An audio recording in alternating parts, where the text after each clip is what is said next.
வியர்வை சிந்தி 96,000 கிராமங்களுக்கு சென்று வியர்வை சிந்தி வளர்த்த கட்சி. வேறு எவரும் அதற்கு உரிமை கொண்டாட முடியாது. இன்னொன்று, நான் 17ஆம் தேதி பொதுக்குழு அறிவிச்சிருக்கிறேன். என்னால் செயல் தலைவர் என்று சொல்லப்பட்ட அவர் 9ஆம் தேதி பொதுக்குழுன்னு சொல்கிறார். அது கட்சி விதிகளுக்கு புறம்பானது. பொதுவாக ஒரு பொதுக்குழு கூட வேண்டுமென்றால், கூட்டப்பட வேண்டுமென்றால் 15 நாளைக்கு முன்னாலே பொதுக்குழு உறுப்பினர்களுக்கு அறிவிக்கை அனுப்ப வேண்டும்.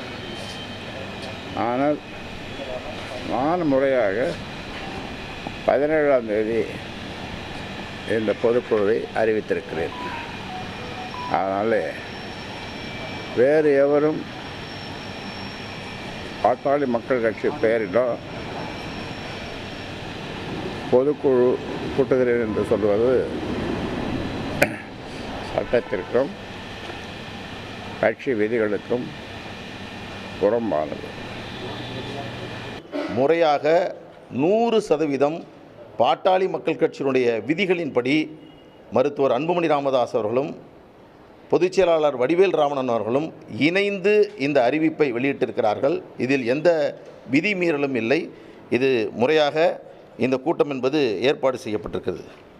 பாட்டாளி மக்கள் கட்சியினுடைய பொதுக்குழுவை கட்சியினுடைய பொதுச் செயலாளர் தான் கூட்ட முடியும் என்று விதி 16 கூறுகிறது. அவர்தான் மாநில அளவில் இருக்கக்கூடிய பொதுக்குழு, செயற்குழு, உயர்மட்ட குழு எதுவாக இருந்தாலும் பொதுச் செயலாளர் தான் அறிவிப்பு வெளியிட வேண்டும்.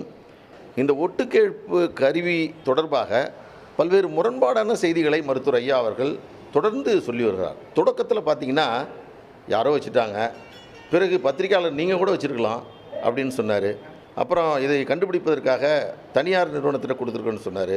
அதற்கு பிறகு புகார் கொடுத்துருக்கிறார்.